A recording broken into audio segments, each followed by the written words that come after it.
Bismillahirrahmanirrahim. Assalamualaikum warahmatullahi taala wabarakatuh. Salam ukhuwah, salam kasih sayang dan salam perpaduan.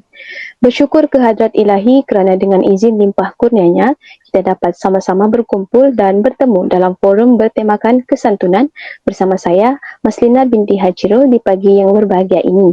Dengan tajuk kesantunan, strategi dan realiti, kita akan membincangkan dengan lebih mendalam apa itu kesantunan dan strategi-strateginya serta fenomena kesantunan yang semakin terhakis dalam kalangan masyarakat. Sebelum kita meneruskan agenda utama, dengan santunnya, mulailah saya memperkenalkan kepada anda panel yang hadir pada hari ini. Panel pertama, saya sendiri. Seterusnya, panel kedua, Saudari Joviana Joanis. Dan yang terakhir, panel ketiga, Saudari Mardiatul binti Malikin. Tanpa membuang lebih banyak masa, kita mulakan dengan soalan kepada panel pertama. Tidak silap saya, kesantunan verbal terdiri daripada 3 jenis, iaitu komunikasi lisan, bahasa sapaan dan protokol kata panggilan. Boleh saudari terangkan apa sebenarnya yang dimaksudkan dengan kesantunan verbal serta serba sedikit tentang komunikasi lisan dan bahasa sapaan? Bahasa verbal ini merupakan pengucapan bersuara untuk melahirkan pemikiran, perasaan dan tindak balas terhadap sesuatu isu atau persoalan lantas memperlihatkan identiti seseorang. Secara mudahnya, pengucapan yang lahir dari mulut secara lisan berdasarkan tindak balas di kawasan sekeliling. Kesantunan verbal terbahagi kepada beberapa jenis, iaitu komunikasi lisan, bahasa sapaan dan protokol kata panggilan. Saya akan terangkan sedikit tentang komunikasi lisan dan bahasa sapaan. Komunikasi lisan ini ialah komunikasi yang berlangsung secara langsung apabila dua orang berbual secara bersemuka. Seterusnya, bahasa sapaan pula merujuk kepada perbendaharaan kata dan ungkapan yang betul dan sesuai mengikut konteks semasa berkomunikasi. Contohnya, penggunaan bahasa sapaan berbeza mengikut kaum. Bagi kaum Melayu, gelaran untuk bapa adalah seperti ayah dan abah. Seterusnya, kita bergerak kepada Saudari Joviana. Seperti yang kita tahu, protokol kata panggilan adalah salah satu daripada kesantunan verbal. Boleh saudari jelaskan tentang penggunaan kata protokol panggilan tersebut dalam masyarakat kita? Seperti yang kita tahu, masyarakat Malaysia amat menekankan peraturan dan adab sopan, lebih-lebih lagi dalam percakapan. Oleh itu, terdapat 2 jenis protokol dalam kesantunan verbal, antaranya protokol kata panggilan dan protokol panggilan hormat. Menurut Dr. Farida binti Nazir, protokol merupakan etiket yang harus dipatuhi ataupun peraturan rasmi ketika menyambut tetamu-tetamu negara. Amalan protokol juga meliputi penggunaan bahasa sapaan, adab berbual, penggunaan bahasa istana, dan panggilan hormat. Selain itu, protokol panggilan hormat merupakan peraturan panggilan hormat dalam sesuatu majlis rasmi. Hal ini dapat dibuktikan melalui majlis-majlis yang dihadiri oleh golongan diraja maupun kerabat diraja dan Perdana Menteri. Panggilan hormat seperti Duli Yang Teramat Mulia, Duli Yang Maha Mulia Sultan, dan Yang Amat Berhormat. Terima kasih panel kedua. Baiklah, panel ketiga, Saudari Mardiatul. Dalam kesantunan terdapat strategi-strategi tertentu bagi mencapai keberkesanan komunikasi. Apakah strategi kesantunan verbal serta contoh-contohnya?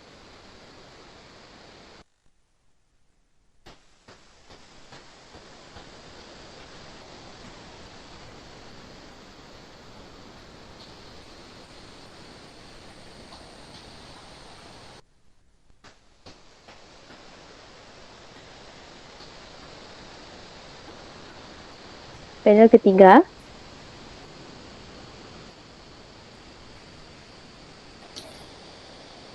Moderator. Ya. Okey, berbalik kepada soalan. Dalam kesantunan, terdapat strategi-strategi tertentu bagi mencapai keberkesanan komunikasi. Apakah strategi kesantunan verbal serta contoh-contohnya? Okey, baiklah. Bismillahirrahmanirrahim. Assalamualaikum warahmatullahi wabarakatuh. Terima kasih saudari moderator. panel-panel serta hadirin yang dikasihi sekalian. Berbicara mengenai strategi kesantunan verbal, kita perlu merujuk kepada strategi yang telah dikelaskan oleh Brown dan Levinson kepada 4 aspek, iaitu strategi bound on record, strategi kesopanan positif, strategi kesopanan negatif dan menggunakan bahasa secara tidak langsung dan mengandungi maksud tersirat. Umumnya, masyarakat di Malaysia lebih selesa menggunakan strategi kesantunan yang menggunakan bahasa secara tidak langsung dan mengandungi maksud tersirat. Antara cara untuk mengatur strategi kesantunan verbal adalah dengan menghormati pendapat orang lain dan memberi ruang kepada mereka untuk mengeluarkan pandangan mereka. Kita dalam memperlekehkan pendapat orang lain meskipun bertentangan dengan pendapat kita. Inilah kesantunannya apabila kita dapat bertoleransi serta bertimbang rasa walaupun menzahirkan nilai murni tersebut hanya dengan lisan. Terima kasih panel ketiga. Selesai kesantunan verbal, kita bergerak pada kesantunan non-verbal. Saya akan terangkan apa itu kesantunan non-verbal dan jenis-jenisnya. Kesantunan non-verbal ini adalah berkait rapat dengan kesantunan verbal. Ini kerana kesantunan non-verbal ini ialah bahasa tubuh yang merujuk kepada gerak laku dan mimik muka yang dapat dipahami dan disokong ketika bertutur secara lisan supaya apa yang disampaikan oleh penutur lebih jelas. Kesantunan non-verbal terbagi kepada 4 jenis iaitu bahasa tubuh, mimik muka, gerakan mata dan gerakan tangan. Bahasa tubuh adalah penting kerana dapat menyampaikan mesej yang sukar dilahirkan melalui pertuturan atau tulisan. Mimik muka merujuk kepada riak muka seseorang yang mempunyai pelbagai maksud tersirat. Okey, berdasarkan keterangan panel saya tadi, ada 4 jenis kesantunan non-verbal dan serba sedikit tentang jenis tersebut telah saya terangkan.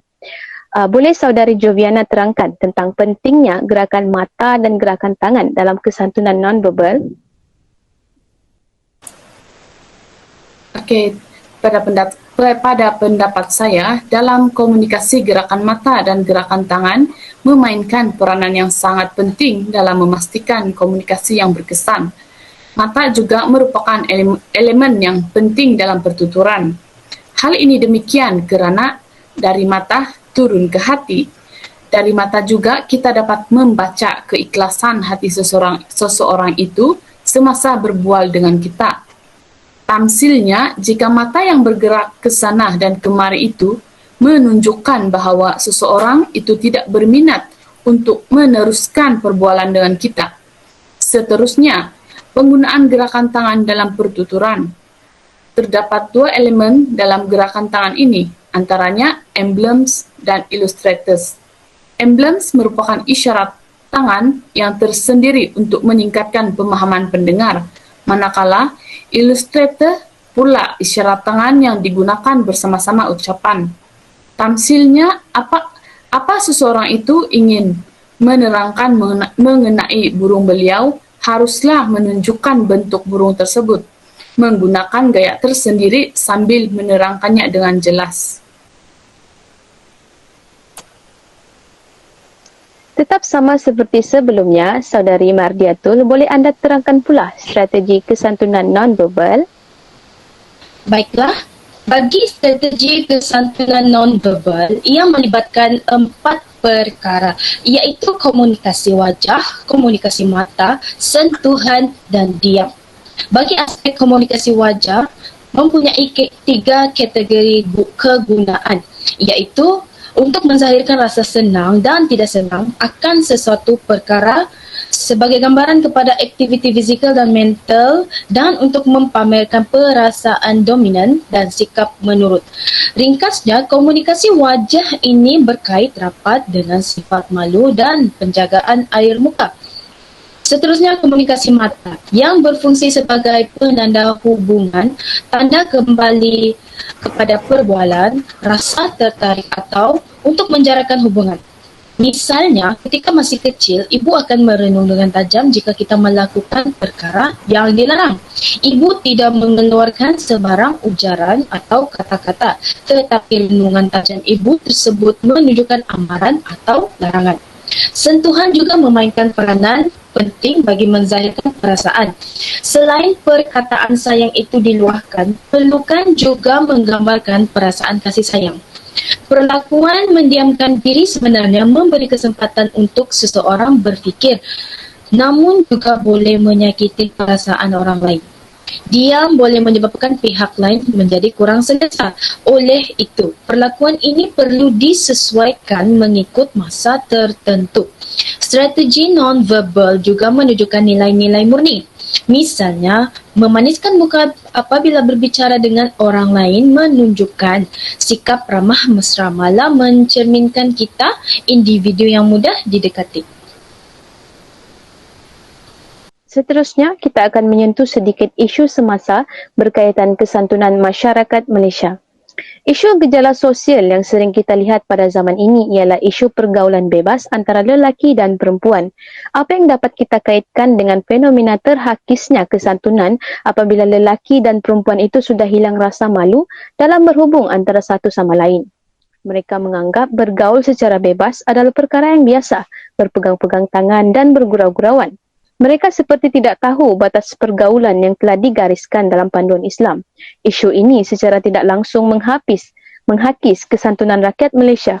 Oleh itu, bersama-samalah kita membantah sikap anak-anak muda yang sering mengamalkan pergaulan bebas agar generasi masa akan datang menjadi generasi yang berguna serta berakhlak. Kepelbagaian kaum yang hidup sebagai satu rumpun bangsa Malaysia telah mencorakkan variasi budaya yang wujud sejak sekian lama. Ini dikatakan hasil pertembungan dan persilangan budaya. Pada pendapat saudari, apa impak negatif dan positif terhadap masyarakat apabila berlaku pertembungan budaya? Malaysia merupakan negara yang mempunyai rakyat yang berbilang kaum dan pastinya persilangan budaya akan berlaku. Oleh itu, pertemuan budaya ini sedikit sebanyak memberi kesan yang positif kepada negara kita.